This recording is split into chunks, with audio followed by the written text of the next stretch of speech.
is going to answer that and say they want to be on it. We've made fun of the Brit Res wrestlers who going to be campaigning for a spot on the show, but they probably should be. Everyone's going to want to be on the show, and it's going to be about narrowing it. That you want to reward your key roster as well, don't you? You want to 100%. Give your week to week people the biggest possible. This might be this might be the biggest show AEW ever does. Like, what could be bigger? You know what I mean? Like, where could they draw more people? Where in the world could they go? They've already done a Canada debut. You know what I mean? They've already, so that could have been a possibility, is like doing a stadium size show, but it wouldn't be this big. They could go into Central Europe maybe and do something somewhere else. I don't know if JP could name some venues. They could do the San Siro or something. I don't know, but there's options maybe, but that's probably not going to be bigger than this. They'll probably return to Wembley based on these numbers. So if they don't sell it out this time, maybe they do slightly more next time. But this is going to be the biggest show AEW ever do. Like, I don't see a contender for a rival, and in which case, as we've been talking about, it should be like the biggest show AEW ever do, and it should be given that reverence as far as the card goes. And all I hope it's not an afterthought. I said the other day, it can't be due to the spectacle of it, can it? It can't be an afterthought because of the sheer spectacle. But I just hope, as you say, we get a really memorable card for it to fit the bill. There's no reason not to. It has to. They're never going to have they're never going to have more people in the building, JP.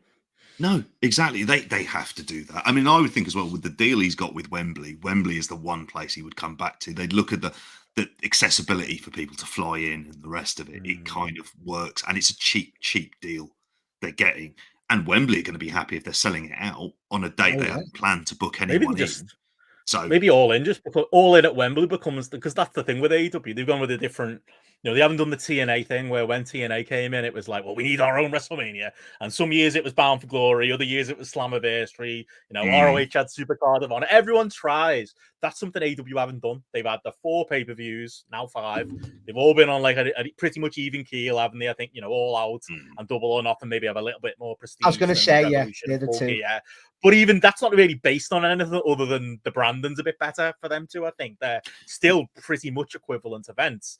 You could for All In, but could be AEW WrestleMania. Like, they might have backed all the way into, oh fuck, this is the big stadium show once a year. Because that's what I was thinking. Then I was thinking, well, how can they ever draw more people than this? Well, it'd have to be like their WrestleMania weekend if they were gonna run a big stadium in America. It'd have to be that. But I don't see with their pay-per-view model them ever having a proper WrestleMania feeling weekend.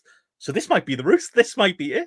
Wembley might be their constant WrestleMania, or at least coming to Europe might be their big tempo. Like, this is the biggest weekend we do of the year. Like, genuinely, there was a point in time they did speak about running. I want to say it was like the baseball stadium in Milwaukee, and part of the thing of that is that's close to Chicago. But you mentioned the point where they've kind of burnt it out. Like, really, for the most part. So they'd have to almost leave Chicago alone for quite a while to come back, because that's relatively close by there that they can go. But there is, this is the one event that offers them the chance to do that really big weekend style deal as well. And on the money front, we talk about 6.1 million on the gate, which, by the way, is what 5-6 times what their record is as well on there. Wow. You've got to imagine. And this is where, you hear things about, like, this isn't on pay-per-view. It might be various things like that. I know in Voices they were talking about it, and I can't help but feel that it's going to be on Max, or it's going to be on TNT, which means, I think, that in order for them to say we're running this show, which is pay-per-view level, and we normally make, say, 6 million from a pay-per-view, what are you going to give us as part of it?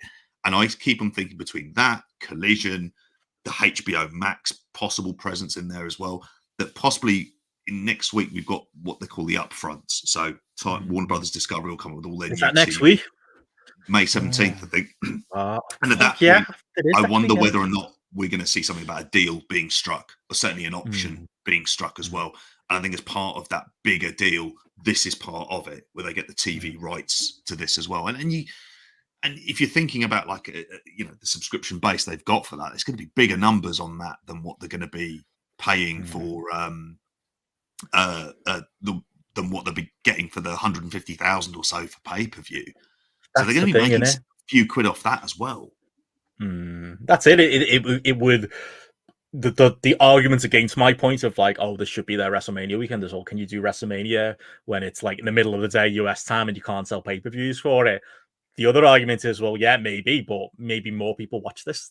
It's like that's been the thing with WWE on Peacock. It's like it always felt weird that like 2 odd million people are watching Raw and SmackDown, and then the actual pay-per-views that Raw and SmackDown are building to before the network era were watched by equivalent numbers to AEW, like 100,000 or so. And it was always weird that they were more prestigious shows, but actually less eyeballs saw them. More eyeballs are probably going to see these All In or other specials if they are going that route with that. I think you've nailed it. That's got to be the case. They're not going to put it on TV because I think the ad breaks become a huge issue then, don't they? Unless you've got it on some kind of delay, and then at that point it's like, well, what year is it? But yeah, there's absolutely that point. It's more people watching too. So yeah, you blew my mind there, JP. I've heard that date, May 17th, a million times in the news cycle last month. The fact that this is another time thing. The fact that that's next week. I was going to say, Beto, time moves so quick, mate, these days. We could be back in a few weeks, mate. Man of your birthday week. Yeah, lots of madness. Madness. But there we go. But yeah, that's where we are with All In at the minute. Obviously, we'll be checking in with more updates as things come. And yeah, obviously as we get those lofty heights. But anything more on that, lads, before we'll be circling back around to AEW a bit later. Matty's got a more pressing matter we do need to talk about first. But anything more on Wembley, Dave? I can't think of anything else on there other than we'll be keeping our eyes on it. It's God knows we need to get those videos out there, Benno, don't we? So we need to make sure we've got something to chat about on it. But for good reason we should talk about it. We're talking about a massive fucking stadium show which has sold 60,000 tickets with not a single match announced for it as well, and it's incredibly exciting.